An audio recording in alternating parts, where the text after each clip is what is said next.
Hard landing. Hard landing. Alright, I'm good.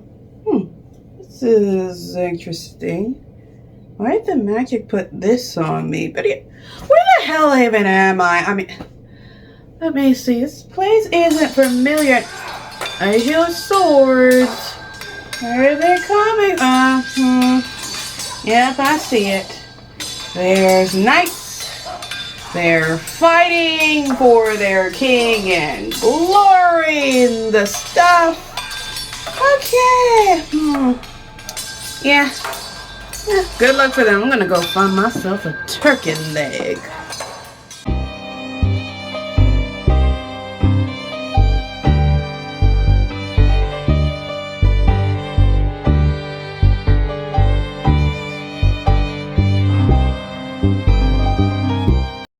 Father, at least the person said it wasn't. Oh! Hello, my lovelies. I am Madam Crystal Butterfly, and guess what, my lovelies? Instead of sending me home like it's supposed to, my wand has now sent me into this medieval world. But you know, medieval worlds are always the best place to get turkey legs. Never forget that. You want a good turkey leg? You flash over to medieval worlds and they got them. Anyway, enough blathering on. I might as well get over this turkey leg place. Oh, my lovelies, speaking of being medieval, I recently read an interesting story that takes place in medieval times called Casting Shadows by Sara Elle MacKenzie. Okay, my lovelies, I have been planning to do a spoiler-free review of Casting Shadows for a while. During 2024, sadly, I had to deal with a lot of heavy interruptions to my review schedule, which caused me to push back my full review of Casting Shadows 3 times. Thankfully, I'm getting closer to being back on schedule and I am finally able to review this story. Before I say anything about this book, let me tell you a little bit about the author. When Sara published Casting Shadows, she had been a published author for 2 years. Casting Shadows was a 360 turnaround from her first book's storyline and genre, despite the characters being the same age. Sara adores storytelling. She has been creating stories her entire life. Some years ago, she quit her bank job and became a full-time author. It allowed her to focus on taking care of her illness, discover more of her potential, work without restrictions, and advance herself. She also finds writing to be comfortable. Her inspiration to write Casting Shadows came from pure boredom. Sara was working at a call center in Maine when she had received her work email and decided to email her work friends a story she was working on. It was about a princess who lost her mother and had to leave from her twin sister who took the throne. Everyone at her job who received the story loved it and started passing it around the workspace. Later, when COVID became a problem,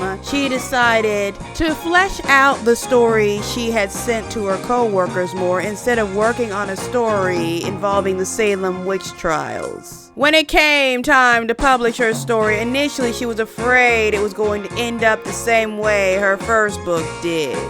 When she published her first story, she experienced the same difficulties that many of us in the self-published realm experience. Basically, she would tell people about her story and announce it on social media, and nobody took interest, not even her bookworm-loving friends who like that particular genre. She tried begging for reviews, and her local community ignored her. Then, as time passed, her sister told her that no matter what happens, she is still an author, income or not.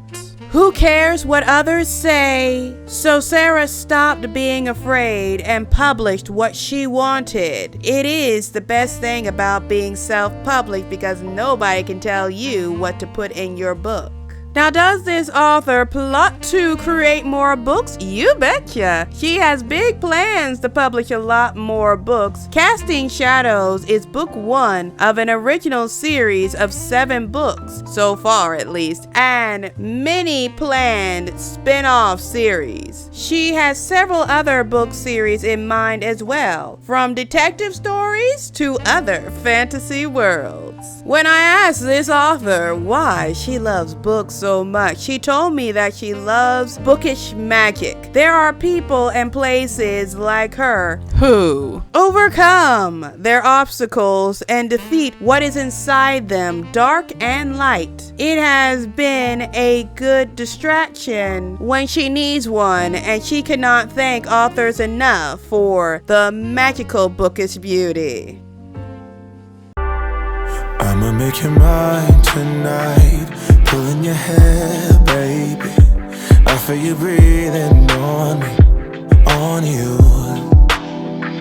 You know that I'm a selfish lover. When it's mine, I want it. One track mind for it, for you. I don't think I can let you go. I don't think I can let you go. Bet you love me before I go. Bet you love me before I go. I don't think I can let you go. I don't think I can let you go. Bet you love me before I go. Bet you love me before I go. Tell me what you want. Tell me what you need, baby. Tell me about your dreams. Tell me everything, yeah. Do it, I'll do it, I'll do it. Almost to the turkey leg place. Oh, while I make my way over there, because I think I'm really close, why don't I tell all of you about what Casting Shadows is even about? Nora was always second fiddle to her older sister Jayne. Older and prettier, Jayne received more attention from their father, King Gerald, and showered with honors and indulgences. Hardly noticed Nora spent her time sword fighting, sitting with the servants, and farming. She spent most of her time in the royal home of Dorothy in the southern town of Brenton. She did not want to be near the monster her father, King Gerald, turned out to be. Things drastically changed when King Gerald dies.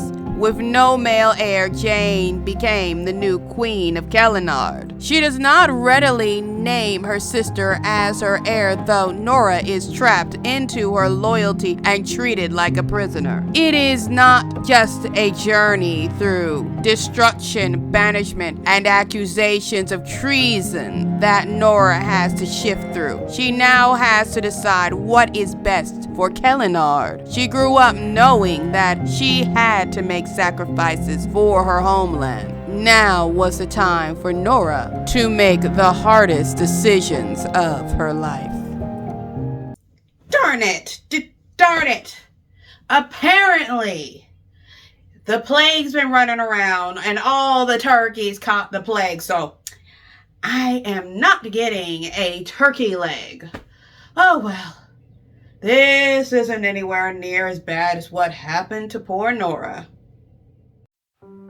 Nora is a princess of Kellenard who, unlike her twin sister Jayne, loves running wild. Her world is a dream until the plague arrives and her father sends her and her sister away for their protection. This is the beginning of Nora's world coming crashing down around her, and she's got to learn to toughen up, become a better fighter, and play politics, otherwise she won't survive. Sadly, the plague claims the lives of Nora's stepmother and baby brother. When it is finally safe for her and her sister to return to the capital, her father slaps both of them, telling them there are enemies all around them. You would think, after her father told both her and her sister that there are enemies around them, he would keep both of them close and make a point to teach both of them himself how to better protect themselves and play the game of politics. But no. He basically abandons Nora when he sends her away to the house that she was staying at during the plague. This is really the beginning of when Nora starts to have to really accept that her father is not a good person. She's had hints of it before, and I will discuss that later in this review, but she did not really, I feel, fully accept it until he sends her away again, along with giving her a lot of responsibilities, of which he basically expects her to figure out on her own. Thankfully, she does have people around her who are able to teach her how to handle many of the things he has put upon her to handle. She also has to fully accept the fact that her sister wants her dead, and I will get into that as well later in this review. Upon accepting the truth about her family, Nora starts to question the death of her biological mother. Her mom is basically hidden in the kingdom after she was killed. The king had to apparently to have her not only executed, but whatever her mother did was so evil, he made it illegal to even talk about her or show any images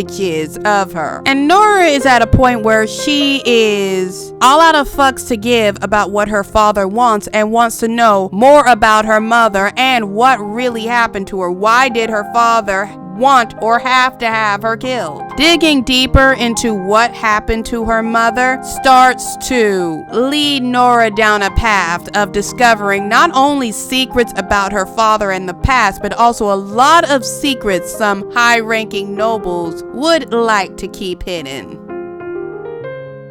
A key plot point throughout this story that I really liked was Nora's ability to adapt to situations, because she was thrown into some serious shit, and it was mostly her father's fault. Heavy is the head that wears the crown, but King Gerald wore that crown very irresponsibly. King Gerald, in my opinion, is a spoiled, selfish, violent asshole. To be honest, I really do not know where to begin with this guy, my lovelies. When Nora was a little girl, her stepmother called her to her room one day. Now, Nora in that moment was super excited. Usually, whenever her stepmother calls her, they have a lot of fun together. So this child's looking to have all kinds of fun with her stepmommy. But this time, it's different. When Nora goes to the room, it's really dark, and she could tell that there were broken items in the room, and she's having a hard time finding her way around because it's so dark. And she could just pick up in the atmosphere that something really bad must have happened. Eventually, her stepmother finds her, hugs her, and after a few minutes, snaps out of whatever misery she is in and tells the servants to open the windows. That's when Nora can see the room more clearly and tell that a bunch of things are busted and broken, that her stepmother has been hit by somebody, and it doesn't take the little girl too long to figure out her father did this. And this is a child's first real glimpse into the fact that her father is not a nice person and is actually quite cruel, but she does not fully accept how bad he is at this moment. You can't really blame her because she's a kid. Although it doesn't take her long to figure out why her father acted the way he acted towards her stepmother. Her stepmother sadly had many miscarriages, and her father is more desperate than King Henry VIII to have a boy. His desperation for a son is so bad that sometime after Nora's stepmother passes, he does try to remarry. His first several attempts at remarrying did not work out well, and eventually he is able to get in a marriage arrangement with a 14-year-old child. Now the king is 70 years old. He should have been given up on any hopes of having a son. It was already discussed that he was going to have Jayne married off, and she would be responsible for giving birth to the male heir. But no, he still wants a shot at making a boy, so he wants to marry a 14-year-old girl. Worse, Nora has to handle the negotiations to arrange the marriage. Something I do like that the writer did when she was writing about how Nora had to arrange her father's marriage and figure out all the political logistics is not hide the discomfort of the situation. Nora is not comfortable with this, and there are others who are not comfortable with it as well. And it's not just because the father wishes to marry a little girl. There's also a lot of racism because the girl he wants to marry is from an island nation where people's skin is brown, and the people of Kellenard aren't really happy about having a queen with brown skin. Now, the number one person hardcore in opposition with fighting the marriage is actually the Archbishop. And Nora has to challenge the Archbishop to get him to agree to let the marriage happen. And when she asks him why he's so determined to not let this marriage happen, she was expecting him to give her some kind of political answer, and really for all of this to be more about his own political advantage. But he surprised her. His real problem was what most likely everybody else's problem is. Nora's father is 70 years old and he wants to marry a 14-year-old. That's not right. Also, Nora's sister Jayne is power hungry, and you have to think about the amount of racism the people of Kellenard are going to show this girl that King Gerald wants to marry. Basically, when this 70-year-old asshole dies, this young woman is going to have no protection. Nobody's going to want her, and her and any children she has with this old fart will be in danger. This is something else I really liked about the author's writing, because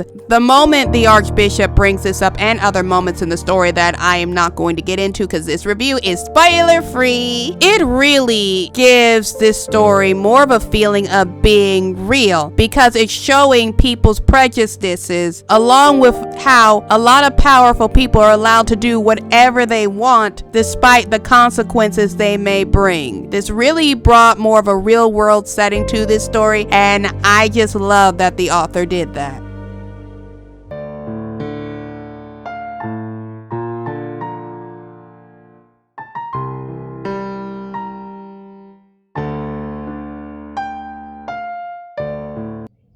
Nora's father does cause her a lot of problems, but they aren't nearly as bad as the monumentous problems she gets dealing with her twin sister Jayne.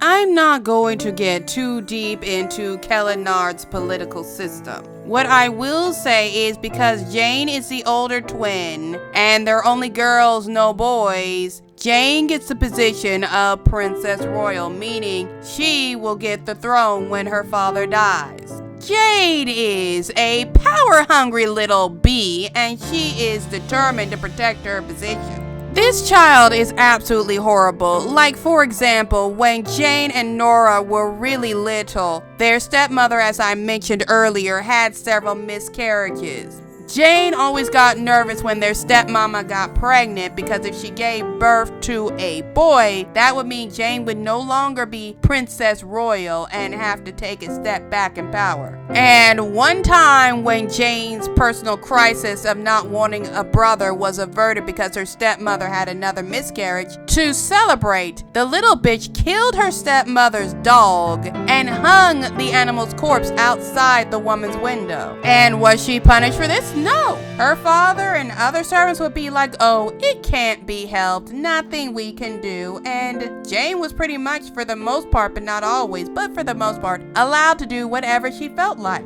She even has violent tendencies like her father, because the woman in charge of caring for Jayne got many cups and other things thrown at her and hit with things because Jayne would have violent outbursts, often when she did not get what she wanted. She doesn't even give two shits about the people that she is supposed to rule. Sometime in the story, the king has to go somewhere and leaves Jayne in charge of the capital and making decisions. The kingdom is still recovering from things like the plague and other incidents. And instead of trying to mount a force to see, okay, what's going on with the people? How are they doing? How do we improve things for them? She is more obsessed with having a statue built of herself. The idea of spending even a little bit of time caring for the people she's supposed to rule over is not a big deal in her mind. If anything, she doesn't feel like doing anything about it because she wants a statue to herself instead, just to signify her own glory.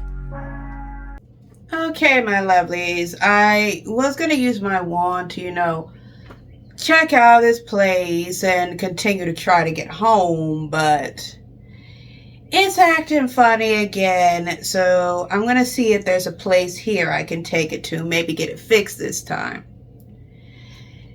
Anyway, while I am busy doing that, why don't I give you my final thoughts on this rather interesting story?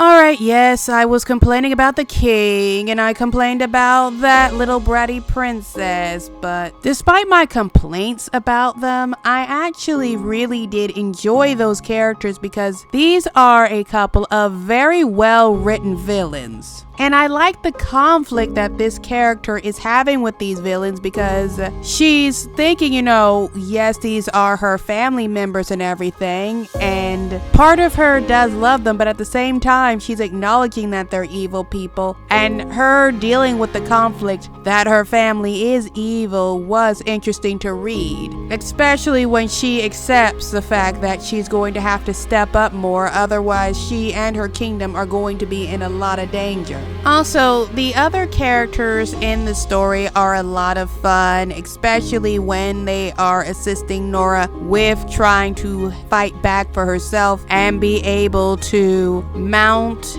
a offense against her sister, although it's not really 100% in the way you would expect her to. It was fun to read that.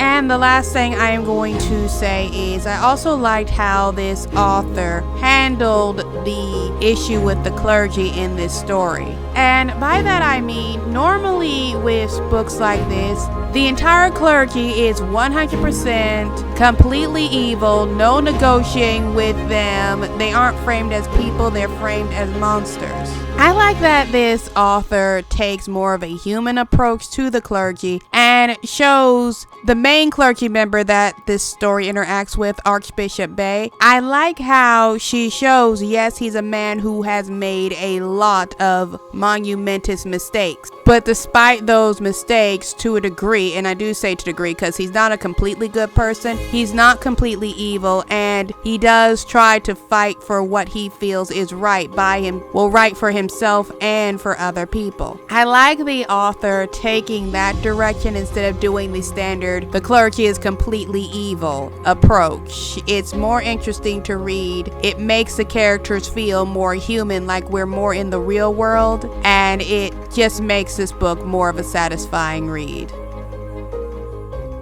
It is just so hot out today, my lovelies. I'm not even kidding.